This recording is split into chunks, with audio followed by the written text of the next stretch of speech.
एखादं लग्न जवळपास ठरतं, सगळ्या गोष्टी पक्क्या होतात, मात्र ऐनवेळी नवरदेवच म्हणतो की मला हे लग्न करायचंच नाहीये आणि त्यावेळी मुलीच्या वडिलांची जी दयनीय अवस्था होत असावी तशीच अवस्था आता शिवसेनेचे पक्षप्रमुख उद्धव ठाकरे आणि काँग्रेसचे नेते सतेज पाटील यांची हातकणंगले लोकसभा मतदारसंघात झालीये आणि याचं कारणही तसंच आहे।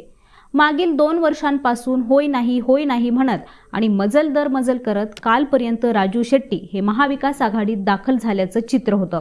तर काही दिवसांपूर्वी त्यांनी उद्धव ठाकरे यांची मातोश्रीवर भेट सुद्धा घेतली होती आणि ही भेट उद्योगपती गौतम अदानी यांच्या त्रासाविरोधात असल्याचं सुद्धा त्यांनी बोलून दाखवलं। मात्र मूळ उद्देश हा राजकीय संदेश देणं हाच असल्याचं बोललं गेलंय। त्याचवेळी कोल्हापूरचे काँग्रेसचे जिल्हाध्यक्ष सतेज पाटील यांनीही म्हटलं होतं की राजू शेट्टी यांना महाविकास आघाडी सोबत आणण्यासाठी आम्ही प्रयत्न करतोय। तिकडे हातकणंगले मधून लोकसभेसाठी जिल्हा प्रमुख असलेले मुरलीधर जाधव हे ठाकरे गटाकडून सध्या तयारी करतायत। मात्र ठाकरे शेट्टींची भेट होताच त्यांच्या तयारीला सुद्धा ब्रेक लागला आणि त्यांनी या भेटीवर तीव्र आक्षेपही घेतला। राजू शेट्टींचे खायचे आणि दाखवायचे दात वेगळे आहेत आणि आम्ही पहिल्यापासूनच साहेब तुमच्या सोबत आहोत। 195 BP झाला तरी आम्ही छाती फुटेपर्यंत आंदोलनं केलीत, केसेस अंगावर घेतल्यात। मला नको, मात्र सामान्य शिवसैनिकाला उमेदवारी द्या आणि सामान्य शिवसैनिकावर अन्याय करू नका, अशी विनंती जाधव यांनी ठाकरेंना केली। मात्र जाधव यांचं हेच भाषण व्हायरल होताच अवघ्या 2च दिवसात त्यांची जिल्हा प्रमुख पदावरून हकलपट्टी करण्यात आली आणि त्यांच्या हकलपट्टीवरूनच शेट्टी हे महाविकास आघाडीत येत असल्याचं जवळपास निश्चित झाल्याचं मानलं जाते। थोडक्यात काय तर शेट्टी यांच्यासाठी ठाकरे आणि पाटील हे दोघं सुद्धा आग्रही असल्याचं आता दिसून येते। मात्र राजू शेट्टी यांनी आता स्वबळाचा नारा देत ठाकरे आणि पाटील यांच्या मनसुब्यांना सुरुंग लावल्याचं बोललं जाते। काँग्रेस, राष्ट्रवादी आणि शिवसेनेशी हातमिळवणी न करता स्वतंत्रपणे खासदारकी लढवण्याचं राजू शेट्टी यांनी जाहीर केले। मकर संक्रांतीच्या पार्श्वभूमीवर स्वाभिमानी शेतकरी संघटनेच्या कार्यकर्ता स्नेह मेळाव्यात शेट्टी यांनी याबाबतची घोषणा केली आहे आणि त्यांच्या या घोषणेमागे त्यांनी 2019चा पराभव अजूनही विसरला नसून त्याच पराभवाचा धसका त्यांनी घेतला असल्याचं सुद्धा आता बोललं जाते। तर प्रदेशाध्यक्ष प्राध्यापक जालंधर पाटील यांनी ही खदखद बोलून दाखवली आहे।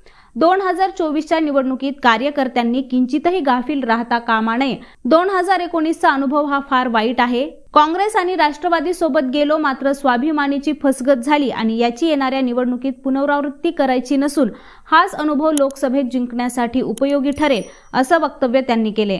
थोडक्यात काय तर काँग्रेस आणि राष्ट्रवादीवर त्यांनी फसवल्याचा आरोप केल्याचं एकंदरीत आता बोललं जाते।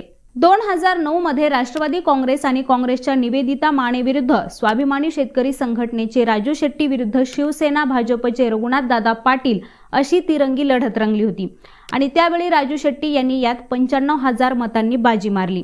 तर 2014 मध्ये राजू शेट्टी यांनी महायुतीसोबत जात तब्बल 1,77,000च्या मताधिक्याने मोठा विजय मिळवला। स्वाभिमानी शेतकरी संघटना, शिवसेना आणि भाजप पुरस्कृत राजू शेट्टी यांना 6,40,000 इतकी मतं मिळाली। तर त्यांच्या विरोधातील काँग्रेस, राष्ट्रवादी काँग्रेसच्या कलप्पा आवाडे यांना 4,62,000 इतकी मतं मिळाली होती। 2019च्या लोकसभा निवडणुकीसाठी मात्र या मतदारसंघातील सगळीच गणितं बदलली।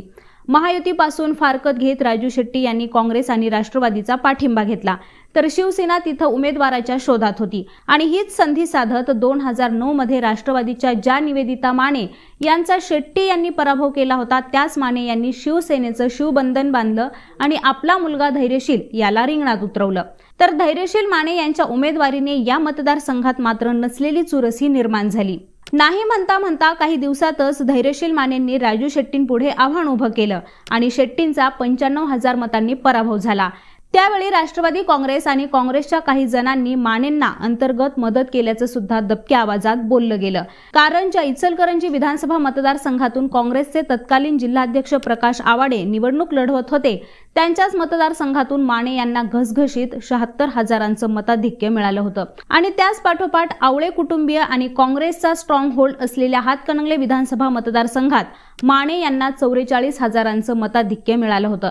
तर माने यांचे या दोन्ही पक्षातील नेत्यांशी असलेले जुने संबंध आणि राजू शेट्टींच्या या भागातील वाढत्या प्रस्ताला आळा घालणं अशी 2 उद्दिष्ट या निवडणुकीतून साध्य झाल्याचं सांगितलं गेलं आणि आता हीच सल मनात ठेवून राजू शेट्टी हे पुन्हा त्या वाटेला नकोच रे बाबा या सुरामध्ये आल्याचं बोललं जातंय।